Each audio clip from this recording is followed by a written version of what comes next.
Hello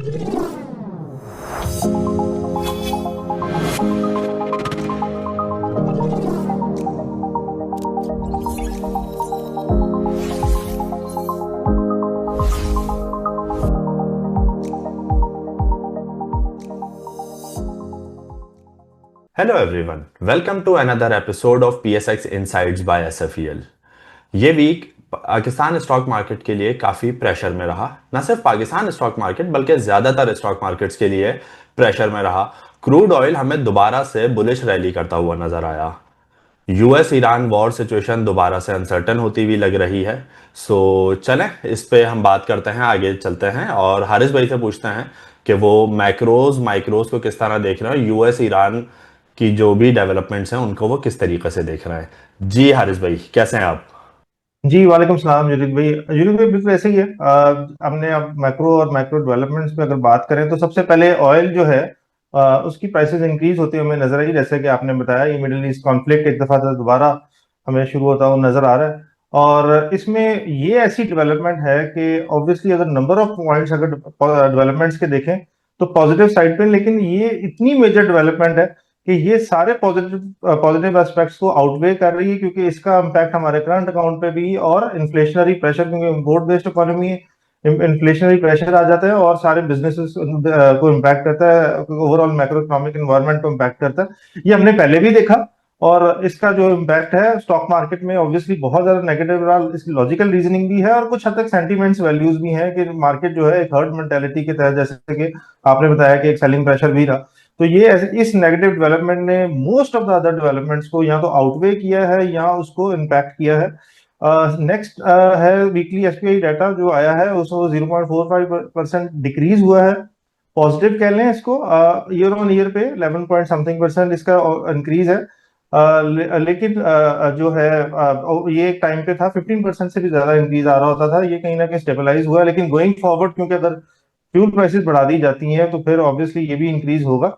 LSC SPAC to IPO oversubscribed at 22 times. IPOs की बहुत ज्यादा डिमांड आपने देख रहे पिछले कई आईपीओस हम देख रहे हैं ओवर सब्सक्रिप्शन हो रही है, और ये एक अच्छा साइन है स्टॉक मार्केट के लिए। नई कंपनीज लिस्ट हो रही हैं, उनकी जैसे इन्वेस्टर्स कॉन्फिडेंस दिखा रहे हैं इन्वेस्टर्स में की जो ओवर सब्सक्रिप्शन की वजह से उनमें हमें ये देखने को मिल रहा है उनका interest. That is a positive sign. Refinery upgrade policy heads to cabinet. ये ऑब्वियसली बहुत ही एक रिफाइनरी सेक्टर के लिए बड़ा एक पॉजिटिव है। इसमें इसके ग्रॉस रिफाइनिंग मार्जिन इंक्रीज होंगे और रिफाइनरी सेक्टर्स की प्रॉफिटेबिलिटी भी बहुत बढ़ जाएगी। हमने ये भी देखा कि जो बजट आया उसके लिए भी, उसमें भी रिफाइनरी सेक्टर के लिए बड़ी पॉजिटिव डेवलपमेंट्स थी। State bank foreign forex FX reserves jumps nearly USD 2 billion to USD 18.47 billion. ये ऐसे टाइम्स में जब हमारी मेन क्रिटिकल इनपुट की जो इम्पोर्ट्स हैं उस पे अगर उसकी प्राइसेस बढ़ रही हैं, जैसे कि ऑयल प्राइसेस, उसमें ये डेवलपमेंट का पॉजिटिव होना एक बहुत अच्छा साइन है। कि लास्ट वीक हम देख रहे थे कि कुछ गवर्नमेंट ऑफ पाकिस्तान की रिलाइज इनफ्लोज थी, वो उसकी वजह से ये एक जंप हमें देखने को मिला। It's a very positive sign कि हमारे रिजर्व्स कंसिस्टेंटली इंक्रीज हो रहे हैं।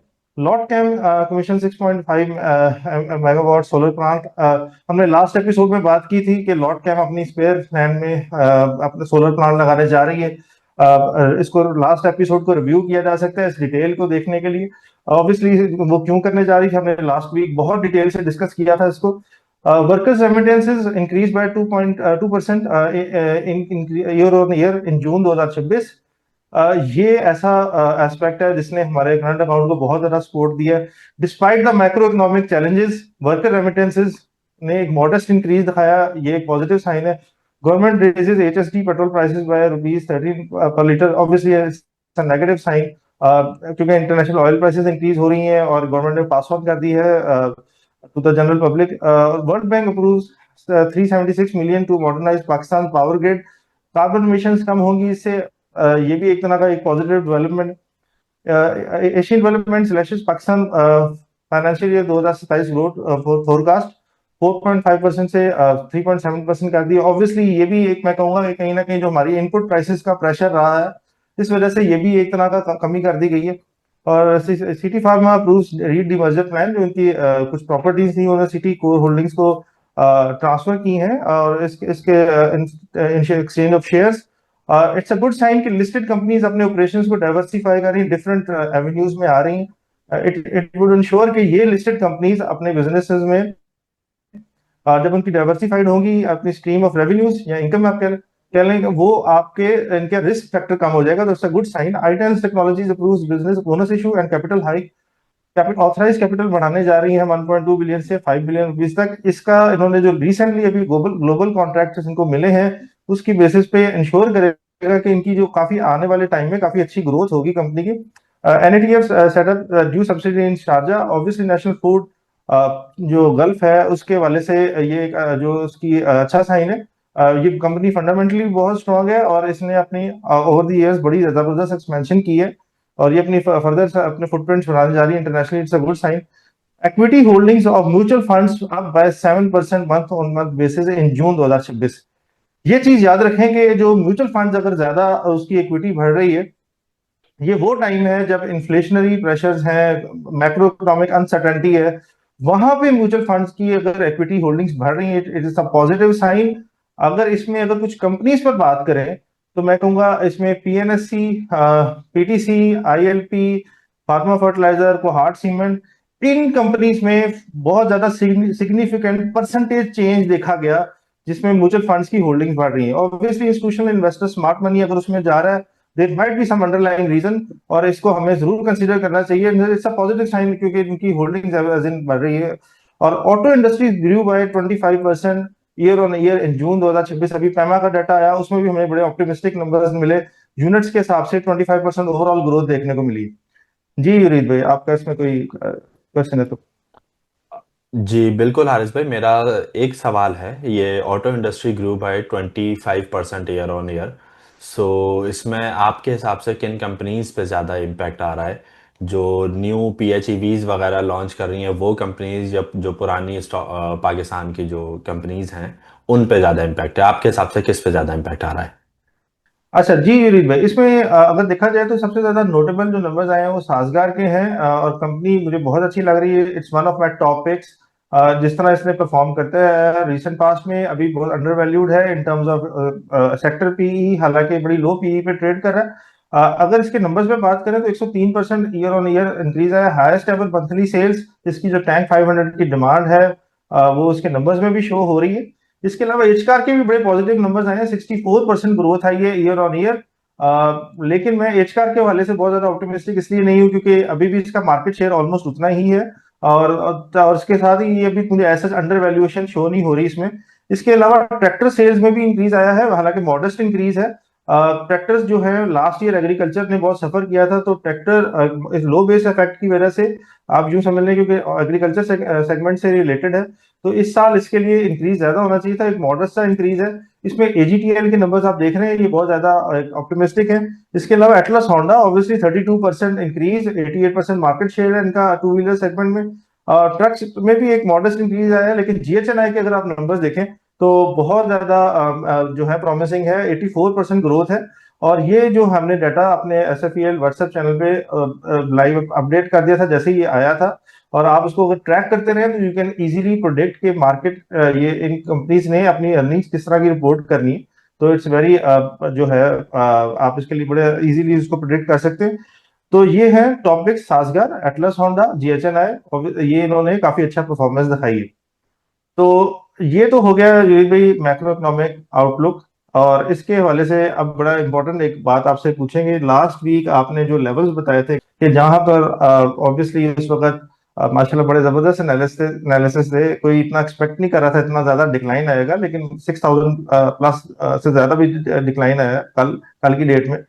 तो अब आप क्या देख रहे हैं? मेरा ख्याल सबसे इंपॉर्टेंट सेगमेंट है और लोगों का यही ज्यादातर क्वेरी होगी कि अब मार्केट को यहाँ से आप कहाँ देखते हैं। अगर आपकी सेविंग है डॉलर के अंदर या आपके पास कैश पड़ा हुआ है बैंक के अंदर, आप स्टॉक मार्केट पे इन्वेस्ट ना करके एक बहुत बड़ी अपॉर्चुनिटी से हाथ धो बैठे हैं। सोचिए यही पैसे आपने अगर इन्वेस्ट किए होते तो आज डबल हो गए होते। और इन्वेस्ट ना करने की एक रीजन है कि आप आज भी घबरा रहे हैं कि स्टॉक मार्केट पे इन्वेस्ट करेंगे तो लॉसेस ना हो जाए। सो इसी घबराहट को एड्रेस करने के लिए सरमाया लेकर आ रहा है आपके लिए फाइनेंशियल ट्रेनिंग्स, जो कि आपको हेल्प करेगा कि कैसे आपने कॉन्फिडेंटली स्टॉक मार्केट पे इन्वेस्ट करना है। आज ही सरमाया के कोर्सेज लें एंड बिकम फाइनेंशियली हेल्दी। जी हारिस भाई, बिल्कुल ऐसा ही है। लास्ट वीक हमने डिस्कस किया था कि मार्केट ने यहाँ पे बेरिश इनगल्फर बनाया हुआ है, रेजिस्टेंस जोन पर है, तो वहां से मार्केट करेक्शन ले लेगी। और as per our expectations market ने उन्हीं हमारे सपोर्ट जोन को जो हमने डिस्कस किया था लास्ट वीक कि मार्केट सपोर्ट जोन पे आ जाएगी, वहीं उसी जगह पे मार्केट ने जो है सपोर्ट ली वहां से, और आज हमें मार्केट में बुलिश कैंडल बनती हुई नजर आ रही है।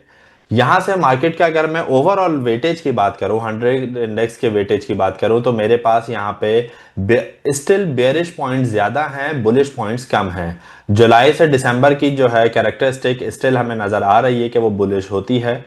बट यहाँ पे बेरिश की अगर हम बात करें, बिल विलियम्स एलिगेटर का क्रॉस ओवर हुआ है, वो मैं आपको दिखा देता हूं। बिल विलियम्स एलिगेटर ये मोमेंटम एलिगेटर है, मोमेंटम इंडिकेटर होता है। ये हमें बता रहा होता है कि मार्केट मोमेंटम किस तरफ कैरी कर रही है। उसमें क्रॉस ओवर हुआ है विच शोज के मार्केट यहाँ पे अभी साइडवेज रहेगी। इन माय ओपिनियन मार्केट यहाँ पे कंसोलिडेट होगी, कुछ टाइम साइडवेज रहेगी। हायर हाई इसने ब्रेक कर दिया है। क्लिंगर ऑसिलेटर ईएफआई पे डाइवर्जेंस हैं, गैप्स स्टिल अभी तक पेंडिंग हैं। बेरिश साइड पे अभी तक वेटेज ज्यादा है। बुलिश साइड पे हमारे पास एक जो कैंडल इसने आज बुलिश हरामी कैंडल बनाई है, इस कैंडल को कहते ही बुलिश हरामी है जो आज कैंडल बन रही है। और दूसरा ये कि जो सपोर्ट है उसको रिस्पेक्ट कर रही है मार्केट। इस इन सब चीजों को देखें तो मेरे हिसाब से मार्केट अभी यहां से एक बाउंस जरूर लेगी, लोअर हाई बनाने जाएगी 185 180 183 टू 185 के लेवल्स पे, जो कल हमने अपने प्रीमियम ग्रुप्स में शेयर किया था अपने क्लाइंट्स के लिए कि हम यहां से बाइंग कर सकते हैं, बाइंग अपॉर्चुनिटी है। उसमें अगर किसी ने कांटेक्ट करना है तो नीचे दिए गए नंबर्स पे हमसे कांटेक्ट करना है उन ग्रुप्स में शामिल होने के लिए, अपना अकाउंट ओपन करवाने के लिए। जी मैं वापस आता हूँ टॉपिक की तरफ अपना। 185 तक मेरे हिसाब से मार्केट जा सकती है यहां से, उसके बाद दोबारा लोअर हाई कहीं बनाएगी। जो बुलिश साइड पे जाने के लिए बहुत जरूरी है कि मार्केट ईएफआई पे डाइवर्जेंस बना दे। ईएफआई की डाइवर्जेंस, अभी जो बेरिश डाइवर्जेंस है वो इंटैक्ट थी, अभी उसने बुलिश डाइवर्जेंस नहीं बनाई है, तो पहले बुलिश डाइवर्जेंस बनना जरूरी है। साथ में क्लिंगर ऑसिलेटर का क्रॉसओवर होना जरूरी है। जी हारिस भाई बिल्कुल ऐसा ही है। हमारी टॉप पिक्स में जो एक शेयर मेरे पास है वो यूबीएल है, UBL bank, United bank limited. ये एक अच्छा मोमेंटम कैरी कर रहा है, बुलिश मोमेंटम कैरी कर रहा है। हायर हाइज हायर लोज इस पे बन रहे हैं। अगर हम इसके ऊपर फिबोनाची लगाएं, फिबोनाची का इंडिकेटर लगाएं और फिबोनाची को देखें तो इसने एग्जैक्टली फिबोनाची के 3236 से जो है बाउंस लिया है कल। इन माय ओपिनियन हमें अभी फौरी तौर पे इस पे एंट्री नहीं करनी चाहिए, इस पे वेट करना चाहिए। दोबारा इस लेवल के पास कहीं आता है विच इज अराउंड 450। ये 450 क्या है प्राइस में दोबारा कहीं मिलता है हमें, तो 450 पे हमें इसको बाय करना चाहिए। और स्टॉप लॉस हम इसका रखेंगे जो फिब, अगेन एक और फिब नंबर है 382 के नीचे हम स्टॉप लॉस रखेंगे इसका, और इसको हम टारगेट कर सकते हैं 510 रुपीज तक। अभी इस पे वेट करना चाहिए, ये नीचे हमारे एंट्री जोन में आ जाए उसके बाद हम इस पे बाय करेंगे। हारिस भाई आप इसके फंडामेंटल्स को किस तरीके से देख रहे हैं? जी यूरिक भाई, ऑब्वियसली इसका सरमाया स्कोर बहुत ही एक्सीलेंट है और इसके मार्जिन ऑफ सेफ्टी भी हम देखें तो वो भी काफी बेहतरीन है। और इसकी जो अगर हमने रेशोज देखें ये भी काफी बेहतरीन है। इसने जिस तरह की ग्रोथ दिखाई है प्रीवियसली, और अगर इसके रिजल्ट्स पे बात करें तो इसका फाइनेंशियल ईयर 2025 का रिजल्ट आया था, ईपीएस जो है वो 30.7 से 52.13 पे रिपोर्ट हुई है, दैट इज 70% इंक्रीज। और ये ऑब्वियसली इसमें सबसे ज्यादा इंपॉर्टेंट चीज ये थी कि जो इंटरेस्ट इनकम है इसकी उसमें ग्रोथ आई है, डिस्पाइट द फैक्ट कि आपके पॉलिसी रेट जो है वो कम थे। इंटरेस्ट इनकम में काफी ग्रोथ आई है। इट शोज के इनके डिपॉजिट्स में बहुत ज्यादा जबरदस्त किस्म की ग्रोथ थी, और इसमें उनमें ऑब्वियसली करंट अकाउंट के डिपॉजिट्स में काफी अच्छी ग्रोथ आई है। और अगर इसमें इंटरेस्ट एक्सपेंस इसका बहुत ही ज्यादा कम हो गया था, इसका मतलब ये है कि जो इसके मार्जिन में भी बेहतरी थी, और कंपनी ने फाइनेंशियली बहुत बेहतरीन परफॉर्म किया लास्ट ईयर। अच्छा, इसमें और भी कुछ डेवलपमेंट्स थी। कंपनी ने 535 ऑलमोस्ट ब्रांचेस इसकी लास्ट ईयर इंक्रीज हुई हैं, mainly contributed bye amalgamation of silk bank limited, जिसकी तकरीबन 105 ब्रांचेस इसके साथ जो इंक्लूड हो गई थी। और इसमें जो पहले इसका मार्केट शेयर था वो ऑलमोस्ट 8.7% था, 8.7% से इसका मार्केट शेयर 14% हो गया, और इसके डिपॉजिट्स में 95.7% इंक्रीज देखने को मिला। अब ये इन terms of deposits is Pakistan one of the biggest bank. और इसमें एक चीज याद रखें कि ये इसकी अगर कंपेयर करें KC 100 के साथ, तो इसकी परफॉर्मेंस बड़ी एज पार विद KC 100 है। इसका जो वेटेज भी है वो 8.14% है KC 100 के साथ, जो KC 100 में। तो ऑब्वियसली ये मार्केट को काफी ज्यादा, इसकी जो परफॉर्मेंस है ओवरऑल मार्केट में इसका बड़ा वेट है मार्केट की परफॉर्मेंस के साथ। अच्छा, इसमें अब जो दो तीन चीजें देखने वाली हैं वो ये है कि कुछ इसमें रिस्क इन्वॉल्व भी है। इसने भी रिसेंटली पाकिस्तान का largest ever interest rate swap agreement किया है जैज के साथ, 270 मिलियन US डॉलर्स का। इसका ये मतलब है कि ये पे फ्लोटिंग रिसीव फिक्स वाला स्वैप है। इसका ये आसान लफ्जों में ये है कि इस UBL को डिसएडवांटेज होगा अगर इंटरेस्ट रेट्स बढ़ा दिए जाते हैं, तो यूबीएल को ज्यादा फ्लोटिंग रेट के हिसाब से ज्यादा पेमेंट करनी पड़ेगी और इसकी अर्निंग पे इम्पैक्ट आएगा। नंबर दो, अभी रिसेंटली जो इंटरेस्ट रेट यील्ड्स में स्पाइक आया है, तो इसने जो गवर्नमेंट सिक्योरिटीज इसने हेल्ड की हुई थी उसकी वैल्यू में, जो उसकी मार्केट वैल्यू में डिक्लाइन आया है, जिसकी वजह से भी यूबीएल को काफी ज्यादा डिसएडवांटेज मिला, काफी नुकसान हुआ। हमने ये भी देखा कि अभी इसकी रिसेंटली इनसाइड ट्रांजैक्शंस भी काफी ज्यादा हुई हैं अभी रिसेंट टाइम्स में। और इसके साथ ही ये ऑलमोस्ट जो है 46 फंड्स ने, म्यूचुअल फंड्स में इसमें इन्वेस्टेड है। काफी ज्यादा इंस्टीट्यूशनल इंटरेस्ट भी है इसमें, लेकिन थोड़ा सा वेट एंड वॉच है। इसलिए आपने अच्छा किया कि थोड़ा सा ये बताया कि करेक्शन पे बाय करें मार्केट, क्योंकि अभी वॉलेटिलिटी भी है मार्केट में। और तो ये फैक्टर भी जरूरी है कि इंटरेस्ट रेट्स अगर बढ़ते हैं तो इसका डिसएडवांटेज भी है। लेकिन if you are investing in UBL, it's like you are betting on Pakistan economy, क्योंकि ये आपके जब अगर इंटरेस्ट रेट स्टेबल होते हैं, इन्फ्लेशन स्टेबल होते हैं, इन्फ्लेशन जो हमारा सीपीआई का नंबर्स है वो, एसपीआई के नंबर्स है वो स्टेबल होते हैं, तो it would benefit the bank, क्योंकि इंटरेस्ट रेट्स को बढ़ाने के कोई इम्कान नहीं होंगे फिर। तो ये आपका डायरेक्टली को रिलेट कर रहा है पाकिस्तानी इकोनॉमी के साथ, KC 100 के साथ। लेकिन अगर आपने ये बाय ऑन डिप करेंगे, इंशाल्लाह ये अच्छा परफॉर्म कर सकता है। इसके डिपॉजिट्स की ग्रोथ देखते हुए आगे लग रहा है कि इसकी ट्रैजेक्टरी कंटिन्यू रहेगी, डिजिटाइजेशन की तरफ बहुत तेजी से जा रहा है। और one of my top picks है बैंकिंग सेक्टर में। अगर आप एक कंपनी मुझे एक बैंक कहेंगे तो वो ये यूबीएल ही है। तो मैं आपकी एनालिसिस को फुली बैक कर रहा हूँ इस हवाले से। जी विरीत भाई, और इसके अलावा कोई फर्दर कोई और है आपके पास स्टॉक? जी हारिस भाई, बहुत शुक्रिया मेरे एनालिसिस को बैक करने का। एंड बिल्कुल ऐसा ही है, एक शेयर और है मेरे पास। अच्छा, सिनर्जी में अगर हम इस वक्त एक चीज़ देखें, जो एक इम्पॉर्टेंट पॉइंट सिनर्जी में हमें नज़र आ रहा है, सिनर्जी की ये वीकली रेजिस्टेंस बनी हुई थी, जो कि अगर मैं वीकली चार्ट्स पे जाके हम एक दफ़ा देखें, सो ये इसने लास्ट 2019 से इस रेजिस्टेंस को, 2018 से इस रेजिस्टेंस की को रिस्पेक्ट कर रहा था ये, उसके बाद से अभी तक भी इसने इस रेजिस्टेंस को ब्रेक नहीं किया। यहाँ पे बीच में 2020 में इसने ब्रेक किया, यहाँ पे बेयरिश डाइवर्जेंस इसने बनाई और उसके बाद वापस ये नीचे आ गया। सो उसके बाद अब दोबारा से इसने इस रेजिस्टेंस को ब्रेक किया है। यहाँ पे अगर हम देखें ध्यान से, तो रेजिस्टेंस को ब्रेक किया है इसने और दोबारा से अब ये एक अच्छा मोमेंटम कैरी करता हुआ यहाँ से बढ़ता हुआ नजर आया है हमें। मगर इसमें भी मेरा ख्याल यही है कि हम इसको डायरेक्टली बाय ना करें, क्योंकि एक चीज गौर ध्यान से देखें तो इस पे ABCD का बुलिश पैटर्न बन रहा है।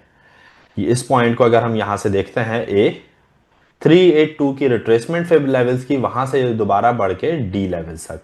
सो मेरे हिसाब से ये थोड़ा सा और करेक्ट हो जाए और ये 920 के लेवल्स पे आ जाता है अगर, तो 920 से हमें इसको बाय करना चाहिए। मेरे ख्याल से हम इसका अपनी ग्रुप में, हम अपनी कम्युनिटी के साथ डेफिनेटली इसकी ट्रेड कॉल शेयर कर देंगे जब इसकी बाइंग अपॉर्चुनिटी बन रही होगी। और हम यहाँ से इसको बाय करके स्टॉप लॉस अगर हम इसका देखें तो 790 जो प्रीवियस लो इसने बनाया हुआ था, वहां से हम इसको स्टॉप लॉस रख के इसको ट्रेड कर सकते हैं 1250 तक। और अगर मैं इसके इन टर्म्स ऑफ परसेंटेज बात करूं, तो ये अराउंड यहाँ से 36% के रिटर्न्स हैं, so which is a very good thing. हाँ, बट ट्रेड करने के लिए हमें इस पे वेट करना होगा कि थोड़ा सा रिट्रेस हो जाए, नीचे आ जाए। सो हारिस भाई, आपका इसके बारे में क्या ख्याल है? आप इसको किस तरीके से देख रहे हैं इस क्लिप को? मेरे ख्याल से वो पेनी स्टॉक है, तो ये आपको तो पसंद नहीं है, मगर ये पाकिस्तान की 4 में से एक रिफाइनरी है और मेरे ख्याल से सबसे बड़ी रिफाइनरी यही है पाकिस्तान की। जी युरीत भाई, आप पेनी स्टॉक्स पे तो जरूर कंसिडर किया जाता है, लेकिन अगर आप इसके सेक्टर की कुछ डेवलपमेंट देखें, उस पर बात करें, तो वो काफी इंपॉर्टेंट है। ऑब्वियसली इस सेक्टर में बेहतर company in terms of financial health या कैपेसिटी यूटिलाइजेशन मौजूद है। लेकिन अगर कुछ इस तरह की मॉडर्न डेवलपमेंट्स, इसके अगर सरमाया स्कोर देखा जाए और यहाँ इसकी रेशो देखी जाए, मुझे लग रहा है कि ये थोड़ी सी ओवरस्टेट कर रही है कि जो इसकी फाइनेंशियल परफॉर्मेंस रही है पहले। उसकी रीजन ये है कि अभी जो इसका जो रिसेंट रिजल्ट आया है, वो जो डिमांड एचएसडी और मोटर गैसोलीन की इंक्रीज हो गई थी उसके हवाले से, और अनयूजुअली एक वाइड क्रैक स्प्रेड जो हुए हैं और ग्रॉस रिफाइनिंग मार्जिन जो हैं वो बढ़ गए थे। और जो हिस्टोरिकली जो ऐसी जो अर्निंग्स हैं उनको उसमें जो इन्वेंट्री गेन्स हैं इन कंपनीज के लिए वो इंक्लूड होते हैं। जब हमने देखा रिसेंटली, हमने जो इसके क्वार्टरली जो रिजल्ट्स देखे थे मार्च के क्वार्टर के, तब उसमें ये चीजें इंक्लूडेड थी और काफी हद तक इंक्रीज हो चुका था। ऐसे जो भी रिजल्ट्स आते हैं owing to the macro economic factors या कोई इस वन ऑफ चेंजेस, या उसमें ये चीज जरूरी होती है कि क्या ये चीज सस्टेन रहेगी रहेगी या नहीं। तो अगर उसको एक्सक्लूड कर दिया जाए तो ऑब्वियसली बहुत ज्यादा फेवरेबल सर्कमस्टांसेस में नहीं थी ये कंपनी। लेकिन अब कुछ ऐसी बिजनेस डेवलपमेंट्स होने जा रही हैं, जैसे कि रिफाइनरी अपग्रेड पॉलिसी, हमने डेवलपमेंट्स पे बात की है, वो काफी हद तक जो ग्रॉस रिफाइनिंग मार्जिन और प्रॉफिटेबिलिटी इन कंपनीज की बढ़ा देंगी। और अभी रिसेंट पास में कंपनी ने $430 million की एक कमर्शियल ट्रांजैक्शन की है, इम्पोर्ट कर किया है यूएस ऑयल। ये ऑब्वियसली थोड़ा सा हमारी जो डिपेंडेंसी है मिडिल ईस्टर्न साइड पे वो भी कम कर रही है, और shows company supply side resilience. ये जो है, इसके अलावा कुछ अनसाइडर ट्रांजैक्शन भी देखी गई पिछले साल कंपनी के हवाले से। बजट भी बहुत फीजेबल आया रिफाइनरी सेक्टर ओवरऑल के हवाले से। अगर देखा जाए तो जो सेल्स टैक्स है जो इम्पोर्टेड कैपिटल गुड्स के ऊपर थी, जो कि रिफाइनरी अपग्रेड के लिए इस्तेमाल होनी थी, वो उसको एग्जेम्प्ट कर दिया गया। और इसमें सबसे इंपॉर्टेंट बात, सुपर टैक्स जो है उसमें कमी कर दी गई। जो इनकम जिनकी कंपनीज की 500 मिलियन से ज्यादा, उनके 10% से 8% कर दी गई। तो उस हवाले से मैं अगर ये देखूं तो ये एक ऑब्वियसली, अगर इसमें बड़ी अच्छी डेवलपमेंट्स रही हैं। तो जो इसके करंट फाइनेंशियल मैट्रिक्स हैं, कोई खास अंडर वैल्यूएशन या खास ग्रोथ की तरफ नहीं शो कर रहे, अगर मैं वो वन टाइम इनकम निकाल दूं। लेकिन ऐसी डेवलपमेंट्स को अगर मैं इंक्लूड कर लेता हूं, तो इट मींस के देयर इज अ चांस कि ये बहुत ज्यादा परफॉर्म कर जाए। लेकिन देखें, ऐसी डेवलपमेंट्स होने में थोड़ी सी अनसर्टेनिटी भी रहती है, इफ्स एंड बट्स होते हैं। तो let's see how it performs. लेकिन जो चार्ट्स होते हैं, जैसे आप बता रहे हैं और आपने जैसे हमेशा से बताते हैं कि वो चार्ट्स एक तरह का लीडिंग इंडिकेटर होते हैं, तो there might be a chance कि अगर हम चार्ट्स की तरफ देखे चले तो अच्छा ब्रेकआउट, या इस केस में हम एक करेक्शन पे ले, तो इंशाल्लाह ये परफॉर्म कर जाएगा ट्रेड पॉइंट ऑफ व्यू से भी। और कुछ हद तक अगर बाद में हम देखेंगे कि इसको इन्वेस्टमेंट पॉइंट ऑफ व्यू से भी करना है या नहीं। जी युरीत भाई। जी युरीत भाई, ये तो आपने टॉपिक्स के हवाले से डिस्कस हमारी हो गई है। आप मुझे बताइएगा, जो लोग खास तौर पे जो कराची में नहीं होते, उनके हवाले से जरा बताइएगा कि क्या ऐसा मार्केट में चल रहा है, क्या मार्केट रूमर्स चल रहे हैं जो इस वक्त जो है किन स्टॉक्स के हवाले से। जी बिल्कुल ऐसा ही है। रूमर्स पे आज जो है, नॉट एग्जैक्टली रूमर्स, बल्कि वो काइंड ऑफ एक सॉलिड न्यूज़ है, जिसका जिस तरीके से आपने भी शेयर किया कि सिनर्जी में यूबीएल में इनसाइडर ट्रांजैक्शंस हुई हैं। सो मेरे पास आज जो रूमर्स हैं वो एक कंपनी है जीजीएल, गनी ग्लोबल होल्डिंग्स। सो उसके अंदर उसके डायरेक्टर्स ने इनसाइडर ट्रांजैक्शन का कल नोटिफिकेशन आया था, कल उसके डायरेक्टर्स ने बाइंग की है। सो इन माय ओपिनियन, जब इस तरीके से किसी कंपनी के डायरेक्टर्स उस कंपनी पे बैट कर रहे होते हैं, तो दे डेफिनेटली नो कि उनकी कंपनी अच्छा परफॉर्म कर रही है, वो कंपनी को इनसाइड आउट जानते होते हैं। तो अगर वो बाइंग कर रहे हैं, तो मेरे हिसाब से हमें भी उस ऐसी कंपनीज को चार्ट्स पे डेफिनेटली देखना चाहिए। और लेट्स सी कि वो जीजीएल जो है हमारे पास चार्ट्स पे किस तरीके से नजर आ रहा है। अच्छा, जीजीएल पे अगर हम चीज चार्ट्स को देखें इसके, अच्छा हायर हाई हायर लो का पैटर्न इसने बनाया हुआ है। और यहाँ पे इसने बुलिश डाइवर्जेंस बना के बढ़ा, उसके बाद ये हायर हाई हायर लो बना रहा है। और इसमें एबीसीडी का पैटर्न भी बनता हुआ हमें नजर आ रहा है। अगर हम इसको point A to point B देखें, सो ये पॉइंट ए है हमारा, एंड ये पॉइंट बी हो जाता है। और इसकी रिट्रेसमेंट जो आई है, जो रिट्रेसमेंट इसने ली है, विच इज 382। सो ये एक अच्छा पैटर्न है। और इसके अगर हम टारगेट्स की बात करें, लॉन्ग टर्म टारगेट्स की, तो वो 30 रुपीज तक नजर आ रहे हैं। जो इनिशियल मुझे नजर आ रहा है कि जो प्रीवियस इसकी रेजिस्टेंस थी, जहां से ये रिजेक्ट हुआ था 30 रुपीज से, सो वो तो ये बहुत इजीली हिट करवा देगा इसको। हम एंट्री 23-24 जो आज इसकी करंट प्राइस चल रही है, सो यहाँ पे भी इस पे बाइंग कर सकते हैं। इसका स्टॉप लॉस हमारा नीचे होना चाहिए 21.75, और इनिशियल टारगेट्स हमारे इसके 30 रुपीज़ के हैं। बट अगर हम इसके ABCD के टारगेट्स की बात करें तो इट शुड बी अराउंड, ये टारगेट्स तकरीबन 33-34 रुपीज के बनते हैं। मेरे हिसाब से इसको हम अगर ट्रेड के हिसाब से हम अपनी ट्रेड पे देखें तो इसको 23-24 की बाइंग जोन से 21.75 के स्टॉप लॉस के साथ इस पे ट्रेड कर सकते हैं। हारिस भाई, इसके फंडामेंटल्स को आप किस तरीके से देख रहे हैं? GGL के फंडामेंटल्स को आप किस तरीके से देख रहे हैं? जी युरीत भाई, इसका सरमाया स्कोर काफी मॉडेस्ट है। और इसमें अगर इसकी ग्रोथ रेशो देखी जाए तो वो काफी ऑप्टिमिस्टिक है। लेकिन एक चीज है कि इस लास्ट ईयर इसकी वन टाइम कुछ अर्निंग्स थी, जिसकी वजह से ये जो है EPS और ये जो डाटा आ रहा है हमारे पास ग्रोथ का, ये थोड़ा सा ओवरस्टेट कर रहा है इसकी कैपेबिलिटीज को। लेकिन अगर उसको एक्सक्लूड भी कर दिया जाए तो कंपनी ने काफी डिसेंट ग्रोथ दी है ओवर द ईयर्स। अगर इसका जो बिजनेस मॉडल अगर देखा जाए, इसका बेसिकली होल्डिंग कंपनी, इसमें GCIL में इसका 56% स्टेक है और GGL में इसके 50% ऑलमोस्ट स्टेक है। तो इसका ये मतलब है कि इसकी जो परफॉर्मेंस है इज डायरेक्टली को related with the performance of these companies. और इसके अलावा इसकी स्टेबिलिटी भी अगर देखा जाए तो कोई इसमें खास परेशानी वाली बात नहीं है। कुछ डेट इसका इंक्रीज हुआ है, अदरवाइज स्टेबिलिटी स्कोर भी इसका काफी मॉडेस्ट है। सबसे इम्पोर्टेंट बात यह है कि आखिरी 3 महीनों में इस कंपनी ने काफी अच्छा परफॉर्म किया है। अगर 26.15% इसका इंक्रीज आया है, ये वो 3 महीने थे जब KSE 100 ऑलमोस्ट 3% इंक्रीज हुआ है। और ओवरऑल जो सिनेरियोज थे, काफी बेरिश सेंटिमेंट्स थे मार्केट के हवाले से, काफी डाउन ट्रेंड में थी। उस वहां पे भी इस GGL ने बहुत जबरदस्त परफॉर्मेंस दिखाई है।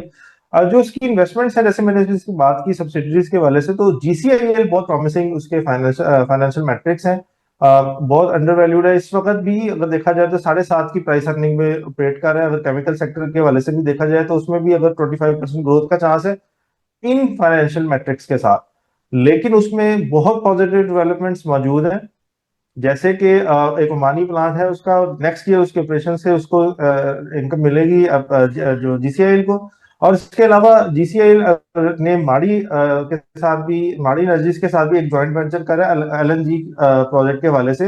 वो भी जो है लेटर ऑन दिस ईयर वो भी स्टार्ट हो जाएगा। तो GCIL की जो अर्निंग प्रोस्पेक्ट्स हैं बहुत ब्राइट है इन फ्यूचर। ये अपनी कंपनी जो ये अपनी जो अर्निंग्स की जो इसकी ग्रोथ की ट्रैजेक्टरी है, इससे ये बहुत बेहतर हो जाएगी। और GCL का ऑब्वियसली इस तरह का परफॉर्म करना जब WGL के लिए भी बहुत ज्यादा फायदा है। अगर इसका, जैसे कि अभी आपने एक बड़ी इंपॉर्टेंट बात बताई कि इसके जो है इनसाइडर ट्रांजैक्शन हो रही है, डेफिनेटली इट शोज की companies management belief in the company, they are putting more money, और it's a very positive sign. हमने एक अभी बात की कि जी GGL जो है वो इसकी जो इन्वेस्टमेंट है वो सिक्लिकल इन नेचर है, तो थोड़ा सा ऑब्वियसली मैक्रो इकोनॉमिक अनसर्टेनिटी होगी। उसके हवाले से इसमें अभी रिसेंट एक डेवलपमेंट आई है कि इसने पाकिस्तान रियल एस्टेट मार्केट में भी इन्वेस्टमेंट कर रहा है। जो इसकी सब्सिडरी है G3 रीट मैनेजमेंट लिमिटेड, उसके हवाले से इसमें इन्वेस्टमेंट की है, जो कि अब इसका ये मतलब है कि ये रीट्स के बिजनेस में भी आ रहा है, allowing for more diversified stream of income. आपके एक्सपेक्टेड रिटर्न्स में भी थोड़ी सी बेहतरी, और खास तौर पे जब इसके रिस्क फैक्टर्स कम हो जाएंगे रीट्स जैसे बिजनेसेस के साथ, मोर डाइवर्सिफाइड स्ट्रीम ऑफ इनकम के साथ, तो ये एक पॉजिटिव साइन है। मुझे ये कंपनी ग्रोथ कर इसमें नजर आ रही है। आपके टारगेट्स होपफुली ये इंशाल्लाह मीट कर जाएगी आने वाले टाइम में। जी हारिस भाई, सेकंड जो मेरे पास कंपनी है वो बनीज लिमिटेड है। और बनीज में भी कोई एज सच हमारे पास रूमर जो है वो एक सॉलिड न्यूज़ है कि इसमें भी डायरेक्टर्स की इनसाइडर ट्रांजैक्शन हुई है, मींस के डायरेक्टर्स ने अपनी कंपनी के शेयर्स बाय किए हैं। तो ये हो गया रूमर इसका। और लेट्स सी कि अब ये चार्ट्स पे हमें किस तरीके से लग रहा है। चार्ट्स पे इसको एक दफ़ा देखते हैं, फिर आपसे पूछते हैं कि आप बनीज को किस तरह देख रहे हैं। अच्छा हारिस भाई, ये एक फॉलिंग वेज की सिचुएशन बना रहा है। फॉलिंग वेज एक बुलिश पैटर्न होता है। फॉलिंग वेज बेसिकली जब इस तरीके की सिचुएशन बनती है कहीं पे भी चार्ट्स पे, सो यहाँ से मार्केट ग्रो करना शुरू हो जाती है। और ये जैसे ही इसका ब्रेकआउट देगी तो ये यहाँ से मार्केट बढ़ना शुरू हो जाएगी। मेरे हिसाब से ये चार्ट्स पे मुझे अच्छा लग रहा है। फौरी तौर पे नहीं बाय करना चाहिए, ये थोड़ा सा और रिट्रेस होता है और ये कहीं यहाँ पे 5.5 रुपए तक आता है दोबारा। तो ये एक अच्छी रेजिस्टेंस इसकी बन जाएगी इस जगह पे। ये अगर ₹5.5 पे आता है यहाँ पे, तो आरएसआई पे एक अच्छी बुलिश डाइवर्जेंस बना देगा ये डेली टाइम फ्रेम पे। और ये इस ट्रेंड लाइन को भी सपोर्ट देके अगर ये बढ़ता है यहाँ से, और ये इसका ₹7.8 का जो इसका टारगेट है, ये इससे ब्रेक करके ऊपर जाता है, तो यहाँ से हमें इसको बाय करना चाहिए। मेरे ख्याल से हम इसकी अभी कोई ट्रेड नहीं बता रहे, इसमें थोड़ा सा वेट करते हैं। ये एक साइड पे एक डायरेक्शन प्रॉपर ले ले, क्योंकि अभी तो कंसोलिडेशन फेज में है ये एक डायरेक्शन ले ले, उसके बाद हमें इसको बाय करेंगे। और हम इसको अपनी कम्युनिटी में हम शेयर कर देंगे कि इसको कहाँ से बाय करना चाहिए।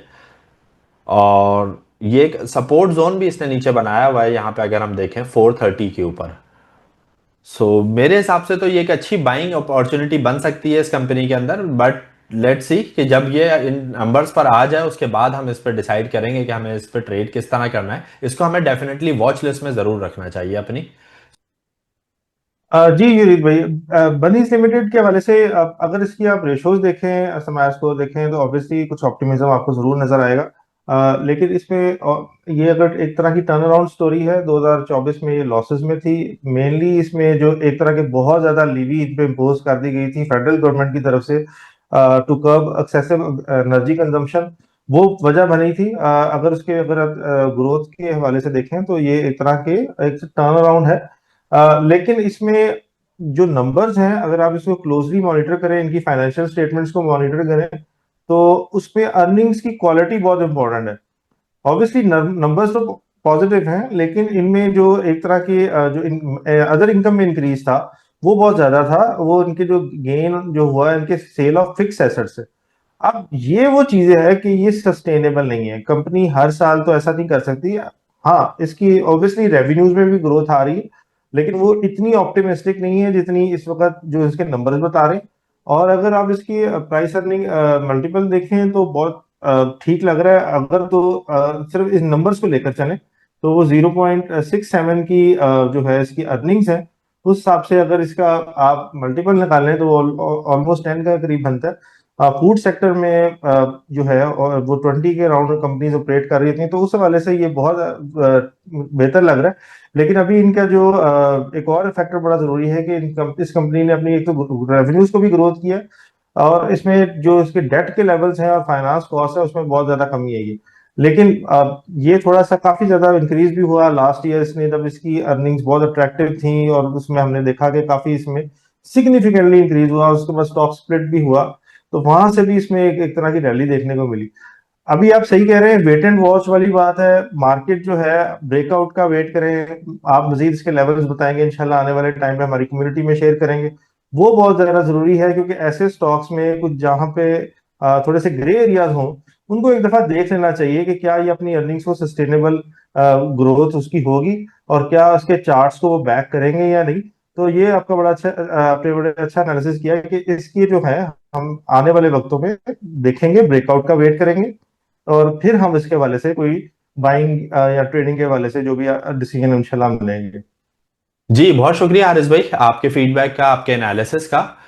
हम अगर शो को रैप अप करें, शो को कंक्लूड करें, तो इंडेक्स के ऊपर जो हमने बात की, इंडेक्स पे हमारे पास यहाँ से बेरिश वेटेज स्टिल अभी मौजूद है। ईएफआई की डाइवर्जेंस आना, क्लिंगर ऑसिलेटर पे क्रॉसओवर होना भी बाकी है। सो उसके बाद हम इंडेक्स को बुलिश साइड पे देखेंगे।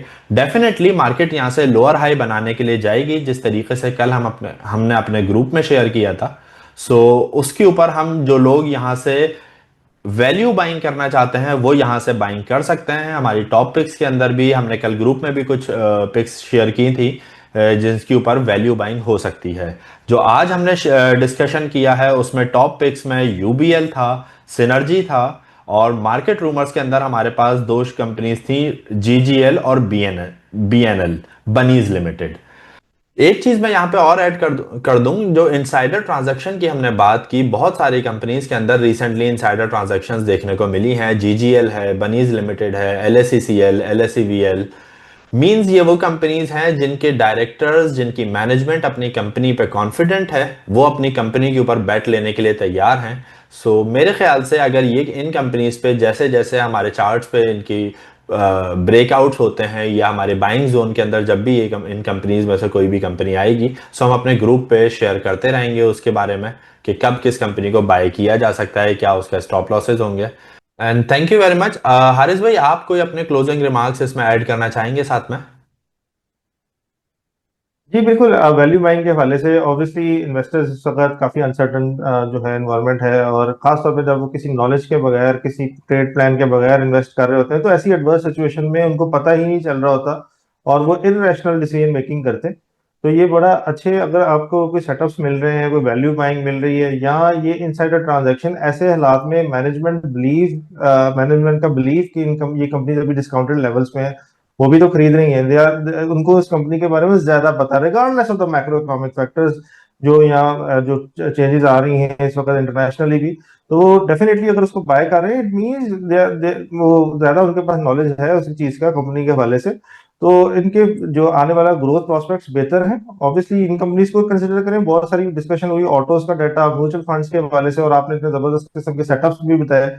इनको इंशाल्लाह हम फॉलो करते रहेंगे और इस मार्केट में भी इंशाल्लाह प्रॉफिटेबल सिनेरियोज बनते रहेंगे इंशाल्लाह। बहुत शुक्रिया, thank you very much guys, thank you very much everyone. आपसे इंशाल्लाह मुलाकात होगी नेक्स्ट एपिसोड में।